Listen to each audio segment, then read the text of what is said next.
महाराष्ट्राचं राजकारण म्हणजे सध्या पत्त्यांच्या डावासारखं झालंय. कधी कुणाचा पत्ता उघडेल आणि डाव उलटा पडेल हे सांगता येत नाही. मात्र या पत्त्यांच्या खेळात सर्वात जास्त नुकसान कुणाचं होत असेल तर ते उद्धव ठाकरेंचं होतंय. कारण काँग्रेसचं कोणी फुटत नाही, राष्ट्रवादीचा काही भरोसा नाही, ठाकरेंची उरली सुरली पार्टी फोडायला शिंदे टापून बसलेत. त्यामुळे ठाकरेंची शिवसेना उरणार की नाही हाच सवाल आता उपस्थित होत असताना रात्री असं काही घडलं की शरद पवारांच्या राष्ट्रवादीचे नेते थेट मुख्यमंत्री फडणवीसांना भेटायला पोहोचले. त्यामुळे शरद पवारांच्या राष्ट्रवादीत रोहित पवार एकटे पडलेत का की त्यांना जाणून बुजून एकटं पाडलंय, या सगळ्याची सध्या तुफान चर्चा सुरू आहे. आम्ही असं का म्हणतोय याचं रहस्य रात्री वर्षा बंगल्यावर झालेल्या खास भेटीत दडलंय. रात्री वर्षावर नेमकं काय घडलंय पाहूयात या रिपोर्टमधून. नमस्कार, मी मृणाली पिळणकर. महाराष्ट्राच्या राजकीय पटलावर कधी काय घडेल याचा नेम राहिलेला नाहीये. याचा प्रत्यय काल मंगळवारी मध्यरात्री पुन्हा एकदा संपूर्ण राज्याला आलाय. राष्ट्रवादी काँग्रेस शरदचंद्र पवार पक्षाचे ज्येष्ठ नेते आणि प्रदेशाध्यक्ष जयंत पाटील यांनी काल रात्री उशिरा मुख्यमंत्री देवेंद्र फडणवीस यांच्या वर्षा या अधिकृत निवासस्थानी जाऊन घेतलेली भेट राज्याच्या राजकारणाला एक नवीन कलाटणी देणारी ठरू शकते.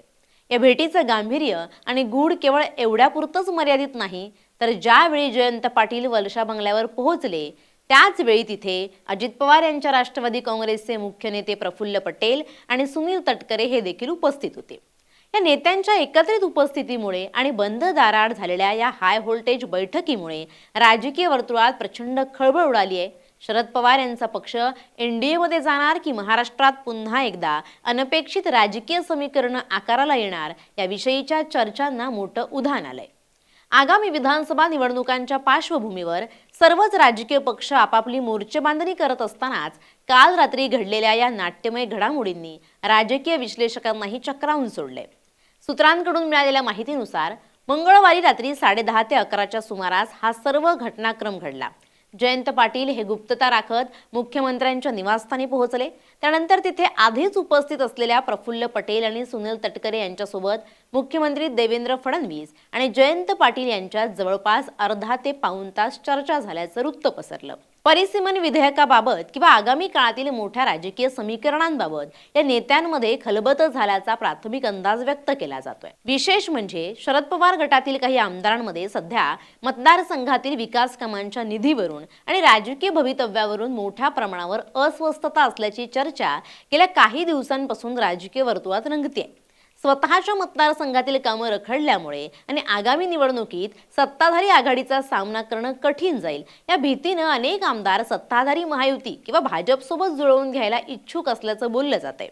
जयंत पाटील यांनी या भेटीपूर्वी सिल्वर ओकवर जाऊन शरद पवार यांच्याशीही प्रदीर्घ चर्चा केल्याची माहिती समोर आल्यामुळे ही भेट वैयक्तिक पातळीवरची नसून याला मोठी राजकीय पार्श्वभूमी असण्याची शक्यता नाकारता येत नाहीये. राजकीय वर्तुळात या भेटीचे पडसाद उमटल्यानंतर आणि शरद पवार गट भाजपच्या नेतृत्वाखालील एनडीएच्या वाटेवर असल्याच्या बातम्या दूरचित्रवाहिन्यांवर झळकू लागल्यानंतर स्वतः जयंत पाटील यांनी तात्काळ समोर येत या सर्व चर्चांवर पडदा टाकण्याचा प्रयत्न केला. सांगितलं की ही भेट पूर्णपणे त्यांच्या मतदारसंघातील विकास कामांशी आणि प्रशासकीय मंजुरीशी संबंधित होती. सांगली जिल्ह्यातील इस्लामपूर नगरपालिकेच्या नगराध्यक्षांना अपात्र ठरवण्याचं एक जुनं प्रकरण असून त्या संदर्भातील कायदेशीर आणि प्रशासकीय मदतीसाठी आपण थेट मुख्यमंत्र्यांची वेळ मागितली होती. रात्री 10:30च्या सुमारास आपण वर्षा निवासस्थानी पोहोचलो आणि मुख्यमंत्र्यांशी केवळ 5 ते 7 मिनिटं चर्चा करून बाहेर पडलो असा दावा त्यांनी केलाय. प्रफुल्ल पटेल आणि सुनील तटकरे यांच्यासोबतच्या संयुक्त बैठकीचं वृत्त फेटाळताना जयंत पाटील म्हणाले की ते दोन्ही नेते तिथे उपस्थित असल्याची आपल्याला पुसटशीही कल्पना नव्हती आणि आपली त्यांच्यासोबत कोणतीही राजकीय चर्चा झालेली नाही. जयंत पाटील यांनी दिलेलं स्पष्टीकरण जरी प्रशासकीय कामाचं असलं तरी महाराष्ट्राच्या बदललेल्या राजकीय संस्कृतीत मध्यरात्री होणाऱ्या अशा प्रकारच्या भेटी या केवळ कामापुरत्या नसतात हे भूतकाळातील अनेक घटनांवरून सिद्ध झाले.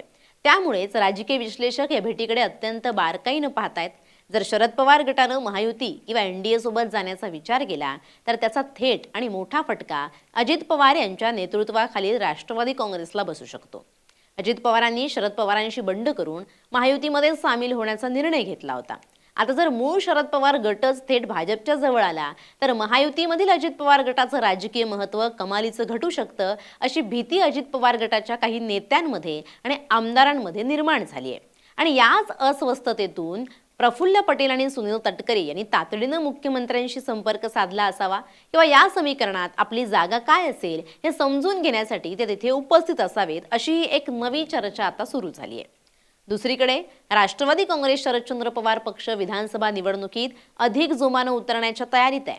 अशा परिस्थितीत एनडीए सोबत जाण्याची चर्चा केवळ संभ्रम निर्माण करण्यासाठी सत्ताधाऱ्यांकडून पसरवली जात असल्याचा आरोपही पक्षाच्या काही कार्यकर्त्यांनी केलाय. परंतु जयंत पाटील यांचं राष्ट्रीय पातळीवरील भाजप नेत्यांशी असणारे सलोख्याचे संबंध आणि काही दिवसांपूर्वीच भाजपचे राष्ट्रीय सरचिटणीस विनोद तावडे यांच्याशी झालेली त्यांची भेट, या सर्व गोष्टी एका मोठ्या राजकीय पटाचा भाग तर नाहीत ना, अशी शंका घेण्यास वाव देणार आहेत. महाराष्ट्राच्या राजकारणात जेव्हा जेव्हा शरद पवार यांच्या पक्षाचा एखादा मोठा नेता विरोधी पक्षातील प्रमुख नेत्यांना भेटतो, तेव्हा त्यामागे केवळ मतदारसंघातील कामं नसून दूरगामी राजकीय हितसंबंध दडलेले असतात, हा इतिहास आहे. सध्या या बैठकीबाबत कोणतीही अधिकृत राजकीय घोषणा झाली नसली तरी महाराष्ट्रातील राजकीय वातावरण या मध्यरात्रीच्या भेटीमुळे कमालीचं तापलंय. आगामी काही दिवसात संसदेत किंवा राज्य पातळीवर काही मोठ्या राजकीय घडामोडी घडतात का? शरद पवार गट सत्ताधारी भाजपला काही धोरणात्मक मुद्द्यांवर पाठिंबा देतो का, की जयंत पाटील यांनी सांगितल्याप्रमाणे हे केवळ इस्लामपूर नगरपालिकेच्या अपात्रतेचं प्रकरण ठरतं, हे पाहणं महत्त्वाचं ठरेल. मात्र या एका भेटीनं महायुती आणि महाविकास आघाडी या दोन्ही आघाड्यांमधील नेत्यांची झोप उडवली असून विधानसभा निवडणुकीपूर्वी महाराष्ट्राच्या राजकारणात आणखी एक मोठा ट्विस्ट येण्याची चिन्ह गडद झाली आहेत. Bureau report, LS Marathi.